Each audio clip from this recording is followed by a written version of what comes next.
días, amigas, amigos de Plan B. Gracias por acompañarnos a inicios de la semana en esta mesa de análisis.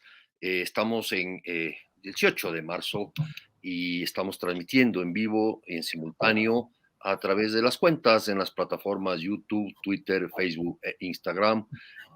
Gracias por acompañarnos. Twitter también, por supuesto. Este día queremos empezar un tema en el cual el caso Purga y el caso Metástasis nos ha hecho reflexionar sobre, en realidad, el aparente caos en el cual la justicia, sobre todo en ciertos puntos, no en todos los lugares, entiendo, se establecían una serie de procedimientos ilegales e irregulares con conocimiento o sin, o bajo la silente complacencia de los organismos de control. Para eso hemos invitado a Marcelo Espinel. Él es abogado, él es subdirector de la Fundación Ciudadanía y Desarrollo, experto en temas de transparencia, gobierno abierto y evidentemente reforma a la justicia. Marcelo, muy buenos días, gracias por estar con nosotros. Juan Carlos, buenos días. Es un gusto poder estar contigo y tu audiencia. Comentaba sobre qué lectura te da a ti lo que se ha ido revelando en los casos Metástasis y Purga respecto al tema de la justicia, en el sentido de que, me refiero al sentido de que había personas, ¿cierto?, que hacían y deshacían. Había personas o jueces o, por ejemplo, la presidenta de la Corte Provincial, según la Fiscalía, también establecía un cierto tipo de control a su vez de otras instancias, etcétera. Pero ahí lo que yo veo es que hay un Consejo de la Judicatura y al parecer hay una suerte de dejar hacer, dejar pasar en todas estas instancias. Yo creo que el caso Metástasis y el caso Purga ponen en evidencia el deterioro sistemático del Estado. Yo creo que es importante analizarlo como tú lo has hecho, ver que no únicamente existen unidades judiciales que están fallando, sino que existe un Consejo de la Judicatura que no está cumpliendo con su labor y se ha permitido la intromisión del poder político dentro de la justicia. Y ahí podemos identificar que instituciones como el Consejo Nacional Electoral, así como también los partidos políticos, tampoco están cumpliendo adecuadamente su labor, menos aún con integridad. Entonces estamos frente a un estado en el cual las entidades de control no están funcionando y creo que eso pone en evidencia que la justicia y el Estado como tal tiene problemas estructurales.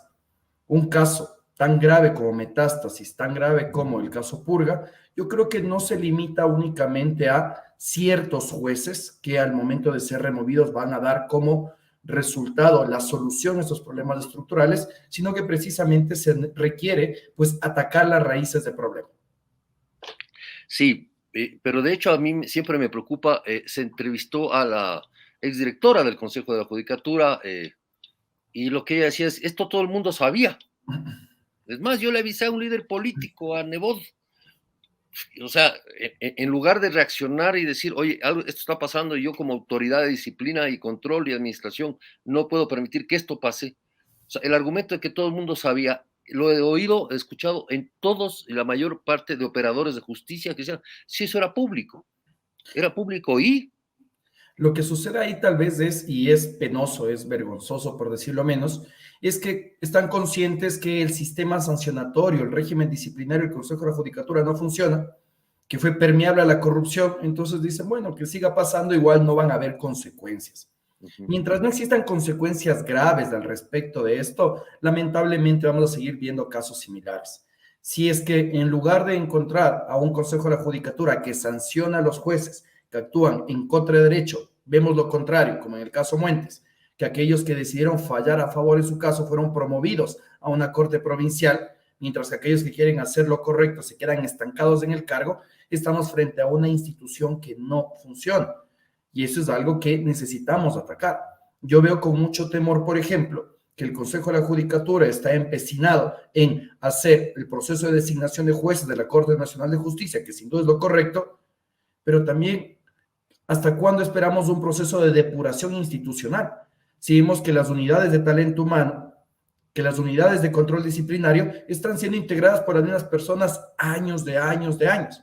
Si es que no se genera una depuración en unidad de talento humano y del control disciplinario del Consejo de la Judicatura, vamos a seguir escuchando comentarios como el que acabaste de decir, en el cual pues se ha normalizado el hecho de que la corrupción sea la que campee dentro del sector justicia. Ahora, en tu experiencia respecto a los temas de transparencia en la justicia, este es un caso que involucra Guayas y tanto en el caso Metástasis, también Santo Domingo, Naví, Pichincha, pero el resto del Ecuador es absolutamente silente, es decir, en cuanto a la administración de justicia. ¿Cómo han mirado este tema en otras provincias?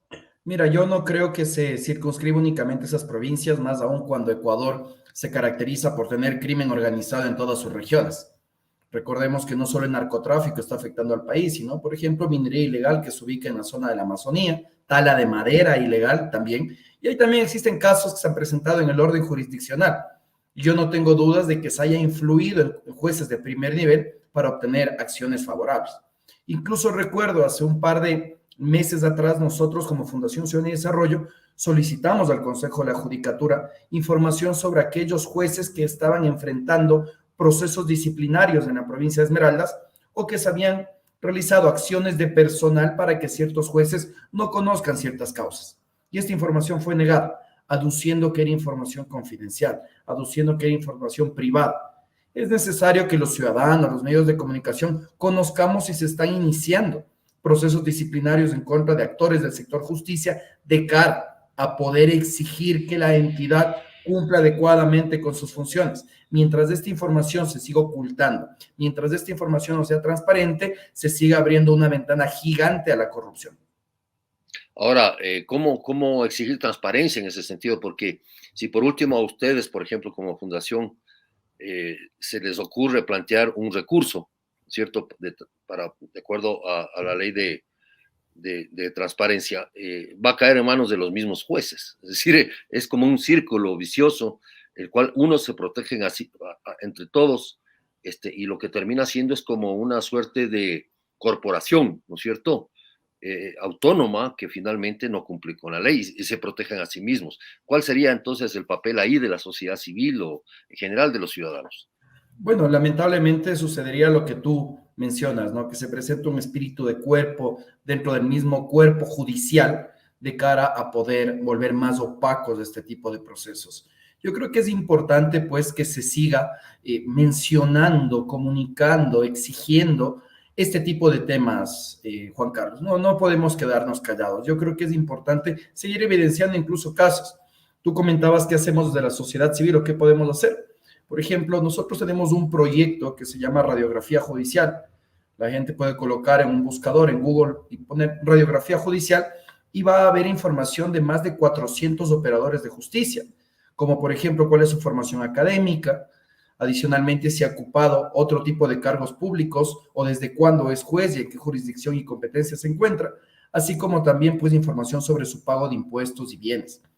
Y es vergonzoso encontrar ciertos casos, Juan Carlos, que ponen en evidencia que la Contraloría General del Estado, al parecer, no está haciendo su trabajo, así como también el Ministerio de Relaciones Laborales. ¿A qué me refiero?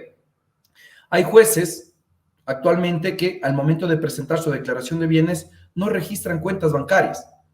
Yo me pregunto en dónde les pagan el sueldo. Si es obligatorio para entrar a la función pública presentar una cuenta bancaria, pero su declaración patrimonial juramentada no existe información al respecto de eso. Jueces de la Corte Provincial del Guayas que al día de hoy son gerentes y propietarios de estudios jurídicos. Entonces, al mismo tiempo que están ejerciendo la jurisdicción, dictando sentencias, están patrocinando causas. Entonces, es un claro conflicto de interés. Y ese tipo de información se encuentra al hacer búsquedas en los distintos portales web. Y tenemos que seguir impulsando esto, poner en evidencia que las instituciones públicas no están cumpliendo su trabajo y de esta manera seguir empujando, ojalá lo que mencionaste al inicio, una reforma integral, no solo al sector justicia, sino al Estado, a su diseño institucional que claramente no funciona. Claro, pero de hecho la justicia es fundamental. Ahora, ¿cómo miras tú el tema de la cooperación internacional, concretamente Estados Unidos, en el sector justicia? Hemos escuchado constantemente al embajador Michael Fitzpatrick, mencionar los peligros de que la justicia y la corrupción en el Ecuador, que es lo que se acaba de mostrar en los casos Metatzi y Purga, vuelvan finalmente a la justicia como algo irrelevante. Esa ha sido una de las calificaciones que ha emitido. ¿Estamos realmente en ese proceso de que la justicia, a fin de cuentas, sea para los actores de una sociedad como algo irrelevante, algo manipulable, algo que la puedes poner a tu favor con un poco de billete, con amenazas o presiones políticas, etcétera, etcétera? Una de las mayores muestras de la corrupción es cuando existe impunidad, cuando aquellos que cometen ilícitos no son sancionados. Y es lo que hemos visto los ciudadanos. Un individuo que, por ejemplo, veamos el caso de Jorge Glass, un individuo que es requerido por la justicia, pero decidió pues asilarse, ni siquiera asilarse, estar de huésped en una embajada y que no se puede hacer nada como Estado, que el Estado no pueda hacer que se cumplan las leyes. Lo mismo podemos ver en otros casos, cuando se está persiguiendo o investigando a un asambleísta, como es el caso de Ronnie Aliaga, pero pudo salir campante hace un par de meses y ahora estar fuera del país y no estar enfrentando a la justicia como debería ser, a pesar de que existe una orden, pues en este caso de detención. Cuando los ciudadanos vemos este tipo de cosas, vemos que la justicia no funciona, dejamos de creer en las instituciones, dejamos de creer en el Estado. Y eso es un caldo de cultivo para que aparezcan mesías cada 4 años que vengan a querer cambiar las cosas, porque claro, los ciudadanos ya no confiamos en el Estado, no confiamos en las instituciones. Y ese es el problema que nosotros estamos atravesando. Yo creo que la preocupación del embajador es válida en el sentido de que se nota nuevamente este deterioro de las instituciones estatales, porque no existe también, Juan Carlos, lo que yo creo que es una campaña bien interesante que está llevando a cabo Pablo Alarcón, que es esta cultura de legalidad. Los norteamericanos, o en inglés se llama enforcement, es el hecho de que se cumplan las leyes, que se cumplan las leyes desde todos los estamentos, desde los ciudadanos, los funcionarios, las autoridades. Pero si existe casos en los cuales vemos los ciudadanos de a pie que las autoridades no están cumpliendo con la ley y no tienen una sanción al respecto de eso, pues se genera una desidia colectiva, que es lo que lamentablemente puede suceder en los siguientes meses o años en nuestro país. Marcelo, hay dos casos, dos hechos ahí que me parece interesante que lo analices, por favor, en el tema del control disciplinario del Consejo de la Judicatura. Lo que hay es renuncias, digamos, hasta aquí no se sabe si ha habido sanciones, o sea, recién aparecen procesos para los jueces que están siendo procesados, pero los argumentos siempre vienen a ser, son inocentes mientras no se, no se demuestra lo contrario. ¿Qué pasaría si es que finalmente, como puede pasar, se tuerce la justicia nuevamente? Porque son ellos los que se juzgan a sí mismos, ¿sí? A sus mismos colegas, se tuerza en algún momento y asoman inocentes. Obviamente, hablando del debido proceso que tiene que darse, pero todos estos argumentos son como para ser demasiado benevolentes, digamos. El juez Curipayo, famoso ya por una serie de decisiones que tomó, finalmente renuncia, pero él podría volver a candidatizarse como juez porque no ha sido sancionado. Entonces, este tema de la directora de control disciplinario del Guayas está con orden de prisión.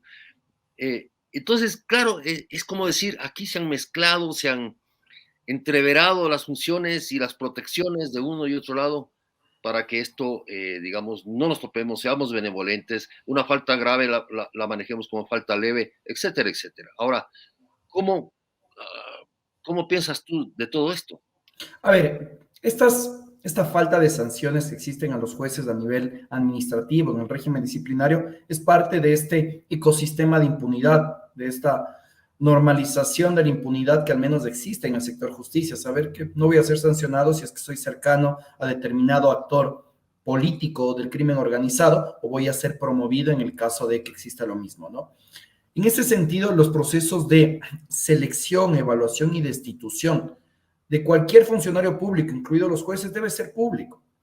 Esa información debería conocerse, debería existir un portal web en el cual los ciudadanos, los periodistas podamos conocer que el juez tal actualmente está siendo procesado por una posible falta.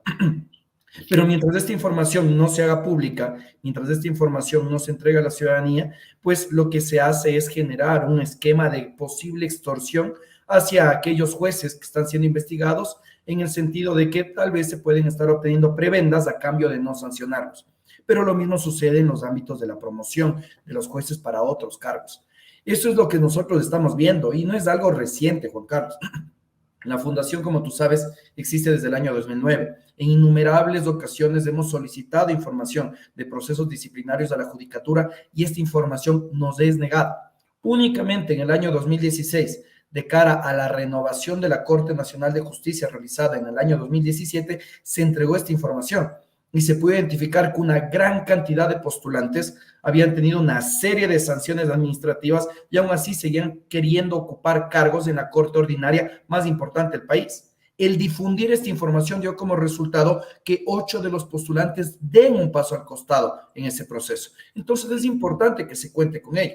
Ahora, existe también un análisis que creo que es importante realizar y es cuál es el rol del Consejo de la Judicatura.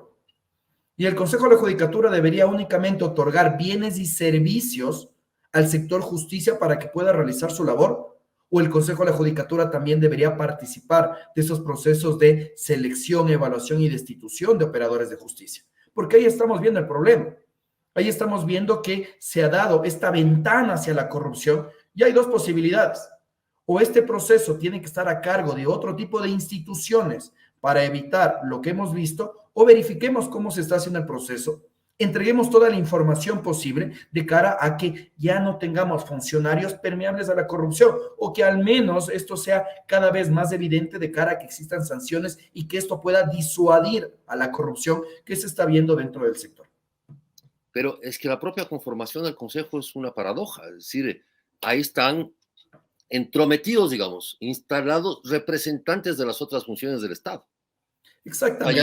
Ya mismo elige la Asamblea Nacional.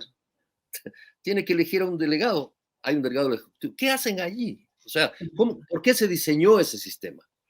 Y ahí es lo que se ha mencionado en otras entrevistas, Juan Carlos, y esto responde, por ejemplo, a nuestra función de transparencia y control social, con el Consejo de Participación Ciudadana y Control Social, el hecho de que las designaciones que hace esa institución, por ejemplo, Defensoría Pública, Fiscalía, hace que también pueda tener influencia dentro de este Consejo de la Judicatura. Cuando tú hablas de la Asamblea Nacional y el Ejecutivo, recordemos que el Estado ecuatoriano tiene un pésimo sistema de partidos políticos que no funciona, que ha sido permeado al día de hoy por el crimen organizado, y son precisamente estos actores de crimen organizado que están financiando la política los que influyen dentro de la Asamblea Nacional, del Ejecutivo, para poder mandar representantes al sector justicia.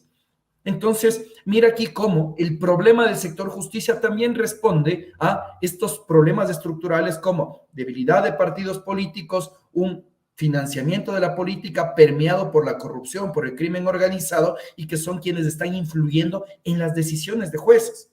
A la larga, cuando Norero está influyendo en la justicia, es porque probablemente utiliza también lo que hemos visto, actores políticos que fueron financiados por el crimen organizado de cara a obtener estas sentencias favorables. El problema es estructural, Juan Carlos. Esto no se va a solucionar destituyendo a unos cuantos jueces. Esto no se va a solucionar encarcelando a unos cuantos políticos. Esto requiere que se muevan los cimientos sobre los cuales está sentada la institucionalidad ecuatoriana.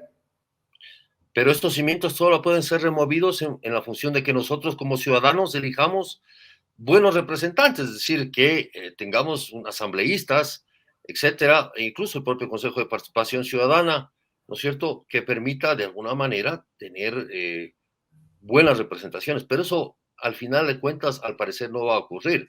El problema de la justicia viene... Yo creo, Juan Carlos, que incluso la solución tal vez ya ni siquiera va por ahí, en el sentido de que eso va a tomar seguramente décadas. Y lo que te voy a comentar, creo que ya es algo que a muchos pues nos preocupa a la vez, pero creo que es el camino y es una asamblea constituyente. Tú necesitas modificar el diseño institucional de Ecuador. Y ojo, no estoy hablando del catálogo de derechos. Yo creo que el catálogo de derechos que se logró en la constituyente de Montecristi es positivo. El hecho de que ya podamos hablar sobre una progresividad en derechos, el hecho de que se pueda incluir esta llamada tercera generación de derechos, ¿no? Donde están los derechos de la naturaleza, etcétera, pero el diseño institucional que tenemos no es el adecuado. Un Consejo de Participación Ciudadana y Control Social que no cumple sus funciones y que debería desaparecer, procesos de designación de autoridades que tienen que recaer en una Asamblea Nacional, pero con una Asamblea Nacional integrada por partidos políticos que sean controlados Entonces veamos cómo la función electoral también tiene que ser intervenida de cara a que cumpla realmente su función, que no es solo organizar elecciones, sino controlar y fortalecer el sistema de partidos políticos. Y de esa forma tratar de tener un diseño institucional adecuado, que no sea tan permeable a la corrupción y menos aún al crimen organizado como estamos viendo ahora, y que de esta forma podamos tener instituciones que realmente funcionen. Caso contrario, nuestra constitución es un Ferrari, pero con unas llantas de un pichirilo. No va a andar con este diseño institucional. Y eso es algo que tenemos que empezar a discutir. Ojo, también ahí se abre esta caja de Pandora, que es el hecho de que una constituyente también puede ser un gran retroceso en materia de diseño institucional y de derechos. Pero creo que es algo que tiene que ser debatido seriamente. O sea, por algún lado tendremos que salir, porque el punto es ese. Es decir, yo siento que los actuales actores políticos no están interesados en eso, porque el sistema les conviene. Es decir, mientras como estemos, así haya problemas, para ellos el problema es la fiscal general. Punto. O sea, que molesta.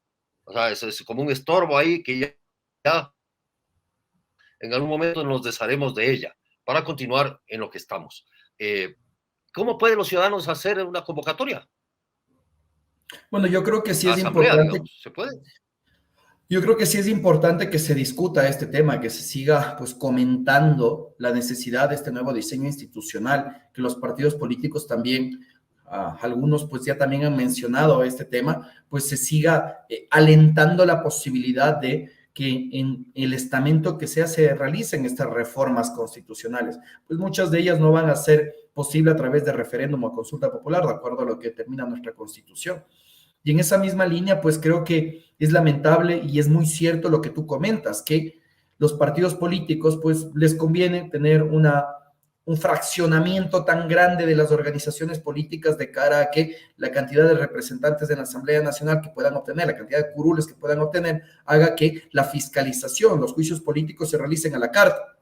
Les conviene que el sistema de elección del Consejo de Participación Ciudadana y Control Social sea tan, ¿qué te puedo decir? Tan superficial al respecto de las propuestas, los requisitos que se tienen que cumplir, la falta de control al respecto de si existen o no relaciones políticas, y haga que los representantes en esta institución pues sean fácilmente captados por organizaciones políticas, y pues mientras el sistema sea así, pues mejor no lo cambiemos.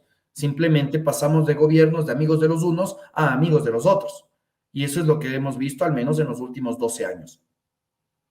Eh, eh, la verdad es que me dejas pesimista, es decir, hay, es un nudo gordiano que no se sabe cómo deshacerlo. Montecristi nos metió en este lío, en este diseño en el que estamos viendo las consecuencias, porque efectivamente el Estado no es un coloquio de ángeles, ¿no es cierto? Que hace un diseño por algo y para algo. Y es lo que estamos viendo hoy en los casos de estos purga y todos los que vendrán, ojalá en adelante. ¿Romper este nudo gordiano te parece imposible? Creo que es bastante complicado, Juan Carlos. Yo creo que este candado que tiene la Constitución, pues es lo que nos obliga a pensar en una asamblea constituyente. La Corte Constitucional ha sido clara al respecto de, por ejemplo, que este rediseño institucional relacionado al Consejo de Participación Ciudadana y Control Social no se puede hacer a través de una consulta popular. Recordemos también que se intentó, pues, eliminar ciertas facultades de designación y trasladarlas nuevamente a la Asamblea Nacional a través de la consulta popular del año pasado. Pero en ese sentido, la popularidad y la credibilidad que tenía el presidente Lazo, pues influyó también en los resultados de la consulta popular. Y esto responde a que nuestra cultura democrática, pues es bastante débil. O sea, realmente esta cultura democrática hace que el ciudadano no lea las preguntas que tiene una consulta popular, sino que se entienda como el depósito de confianza en la autoridad que lo está proponiendo, en este caso el presidente de la República. Entonces, eso es lo que estamos enfrentando, lamentablemente. Entonces, sí estamos frente a un problema que, pues, está enquistado en distintos estamentos del Estado, incluyendo a los ciudadanos. Marcelo, muchísimas gracias por acompañarnos en la primera mesa de análisis de la semana. Es un tema que evidentemente necesita muchísima reflexión, constante participación de los propios ciudadanos, de preocuparnos por nuestro destino, no ser indolentes con lo que nos está pasando y viendo que nuestra propia inacción trae consecuencias. Sí trae consecuencias en el sentido de que finalmente son los criminales los que nos gobiernan, que es una vergüenza decirlo, pero es así. Entonces, al final del día, tu palabra es muy importante para esto, Marcelo, para esta reflexión. Muchísimas gracias, y que tengas un muy buen día. Excelente semana, Juan Carlos. Gracias a ti por la invitación. Gracias, y también gracias a ustedes por su atención. Les recomendamos, y agradecemos, están pasando nuestros datos en la parte baja de esta pantalla para que quien desea apoyar nuestro trabajo pueda financiar, pueda aportar a nuestras suscripciones, a nuestro plan de suscripciones o también de donaciones para la revista digital Plan B. Que tengan una linda semana.